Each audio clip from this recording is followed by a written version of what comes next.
Dear Cyril Ramaphosa, do you know that I was on Sky News last night? And not for a good reason.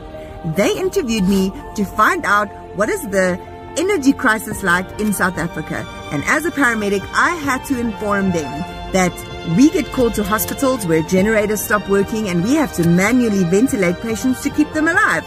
And they interviewed an old granny who's at home with COPD where her oxygen machine stops working when there's no power.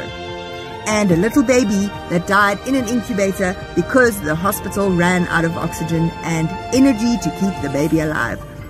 You must be so proud of yourself. Your pockets are getting fuller and fuller and fuller, and the corruption is getting rifer and rifer and rifer, while your people, your fellow South Africans, are dying. In the EMS service, our response time to patients is being delayed because the traffic lights are out and there's a backlog of congestion of vehicles.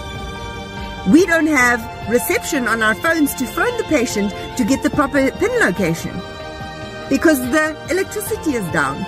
And lots of drama, lots of people being affected on a daily basis.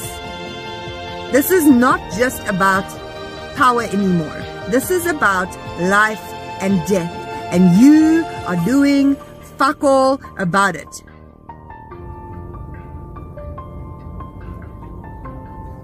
That's all I have to say.